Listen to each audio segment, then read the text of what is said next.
quickly, before time runs out, make sure to drop your epic ID below for a chance to get added and get a gift. Also, while you're at it, you might as well go ahead and drop a like and subscribe to the channel. If you want to improve your chances of getting a gift and getting added, make sure to check me out on Caffeine. Follow me over there. The link will be in the description. Alright, so first order of business today, we need to come up with a name for the eye at Polar Peak. We had Kevin the Cube. We had Sally the Sphere. It's only fitting that we get a name for this little guy inside the ice. Let me know your best ideas in the comments section, and next video, I'll show some of the top rated comments. So if you see something that you like in the comments, make sure to thumbs it up, or if you have an original idea of your own, go and comment that as well. What's up guys, I'm Dr. P, welcome back, and today we're going to be talking even more about the Cattus event, the Eye at Polar Peak, and everything leading up to the live event in the future. I want to start off with this tweet from Sir Squabblesauce. He's been featured a lot lately, but that's because he's coming in with the absolute fire. This is one of the best theories I've seen about the eye. He says, the eye is the gatekeeper to the inside of Polar Peak, and the true beast lies within. It evaluates if you are worthy for the secrets within. Very interesting. It's really got me thinking, and as you can see, there are a couple people who replied to this tweet and even said, that's a good theory. IDK Charlie and Vader Plays completely support this one. I personally think it's the most intriguing theory that we've gotten so far. So essentially the premise of this theory is the eye that we're seeing right now isn't actually a part of the beast that's within, rather just an all-seeing eye that's evaluating every player to see if they're worthy of getting inside at some point. I do find it strange how there is only one eye available. Maybe there will be another eye that appears at some point once the ice thins a little bit more, but for now it is strange. If the creature is indeed either Godzilla, a dragon, or a dinosaur, which of course are the three most likely options, all of those creatures have two eyes. In fact, almost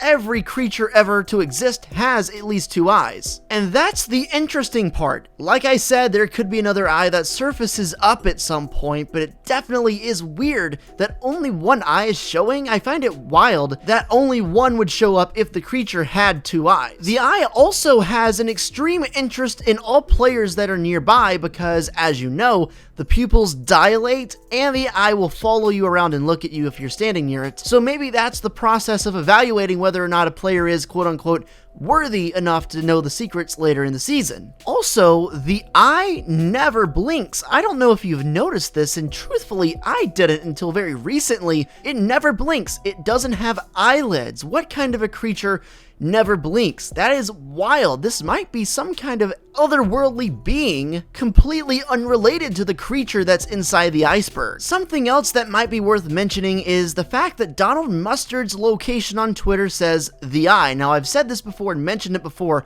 but what if it's deeper than simply the location? He says the eye, meaning a singular eye. A lot of you guys might say, well, that's because we can only see one eye right now. There might be another one, there might not. Who knows? But you could also make the argument that Donald Mustard, of course being a head guy at Epic and knowing what's going on, might have put the eye because, simply put, there's only one eye. I'm gonna be curious myself to see what happens over the course of the next few weeks leading up to the event. Are we going to start to see more facial features of the creature inside? Will this theory turn out to be true? I think it would be cool if with every passing week or so we got more revealed and we could see, say, for example, the other eye, maybe the nose, maybe the mouth, or maybe we'll find out that this eye is completely unrelated to the creature. Really interesting stuff. Thanks, Squabblesauce. I was on Reddit today and came across a super interesting post by user Strange Something, and it links Season 5 to the current season. He starts off by saying, I know this has been posted a lot before, but I want to expand on a theory. So, Ragnarok is basically the end of the world, and during this, the world is put into a long winter that lasts for 3 seasons. And guess what? This season is the 3rd season since the winter started, and that means Ragnarok is coming. There are even more clues to this thought. It is said that a huge snake called Jormungandr, I bet I butchered that, but you get the gist, wakes up and begins Ragnarok. Guess what? I believe the monster inside Polar Peak is this monster and will begin the end after it is set free. So let's rewind and talk about why he's even mentioning the word Ragnarok and why that's important. Well, back in Season 5, the Tier 100 skin was simply called Ragnarok, and there were a lot of theories back then about what that could mean. I talked about this during the time. Ragnarok, in a sense, simply means the end of the world, the end of all things. Back in Season 5, theories came about that Ragnarok, the max tier skin, would cause winter to come that season and start the whole process of the end of the world. Surely enough, that did not happen, but I think it's very fitting to talk about it again, because this makes so much sense. According to Norse mythology, Ragnarok does indeed mean one winter would be the length of 3 normal winters with no summers in between. The warmth of the sun will fail, plunging the earth into unprecedented cold. If you'll recall, the winter/snow biome in Fortnite came around to start Season 7. That was when the iceberg finally collided with the Fortnite island. And we know what that iceberg had in it: the huge cliff that is Polar Peak and, of course, the creature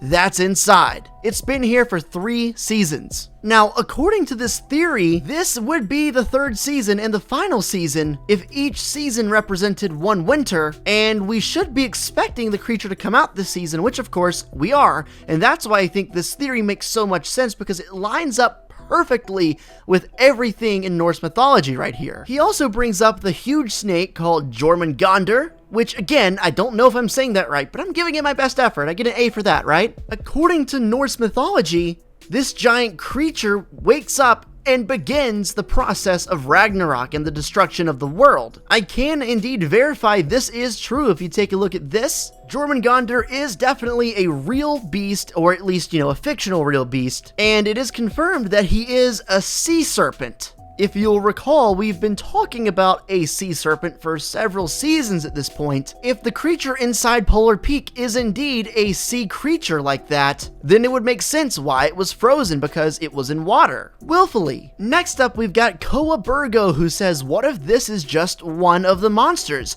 What if there are more just waiting to be discovered? There could be a fire monster at the volcano and many more. The monsters would then battle to see who is stronger, and as a result, the map would be destroyed and the next season is a wasteland. It's an interesting theory for sure, and kind of backs up that whole Ragnarok idea. If this were to happen, it would be the end of the Fortnite map for sure, at least the end of many of the areas that we know and love on it. The reason why I tend to not think this is that true is because the creature inside of Polar Peak is most likely loyal to the Fire King. That's the only thing that makes sense. If there was another creature at the volcano, that would simply be another creature loyal to the Fire King, and then those 2 creatures would have no reason to fight. Still staying on track with this whole Ragnarok idea, because I really think it makes a ton of sense, I want to show you this map concept by none other than Kina Kingi. I showed one of his concepts in a video a couple days ago, and man, he does some great work. Huge shout out to him. If you want to check out his original Reddit post, I'll be sure to give credit where credit's due in the description below. Go check him out. So as you can see on this concept, there are a couple of notable changes. This is supposed to be the map after the creature breaks out. You can see right away the entirety of the snow biome has become shivering swamps. Basically, it just looks like a bunch of Arctic water with a few blotched spots of land you could access, but mostly nothing is there. Flush has actually made a return to replace Happy Hamlet because the area has melted, but it's not Flush Factory anymore, it's Flush Fortress, and it looks like it would be much bigger with a ton more loot. I don't think Flush Factory is a super missed place on the map, but it is nostalgic and would be nice to have back. By far the best part of the concept, and the part that's got me the most excited, is the return of Greasy Grove, but it's been renamed to Giga Greasy. The word Giga simply means 2 to the 30th power. If you do the math, that actually comes out to a little over 1 billion. I'm assuming that's a reference to Greasy being updated heavily and being new and improved. Much like Mega Mall and Neo Tilted, Giga Greasy seems like it would be the futuristic version of Greasy Grove, of course repaired after the monster's damage, the melting of the snow, or anything else that might happen. I think Shivering Swamps looks like an insane area, and as you can see, the monster would have definitely caused a lot of damage by making the iceberg completely collapse. And then not only that, but basically turning this area of the map into an Arctic tundra, a barren wasteland. And that, my friends, could be Ragnarok. Guys, definitely let me know your favorite area on that concept map, and again, huge shout out to Kina Kingi. Let me know what you guys thought about any of the theories or ideas I discussed in this video. I would love to get your 2 cents added onto it. Make sure to drop a like and subscribe to the channel if you're new. I'm uploading every day, covering the latest and greatest in Fortnite news and information, storyline updates, lore, theories, and so much more. If you guys want to get in on a mini game like I'm doing in the background of the gameplay right here, this is Fortnite Simon Says. All you gotta do is come over to my caffeine live stream. I add everyone there, and you have a shot to join up and win a free skin. Thanks for watching, and I'll catch you later.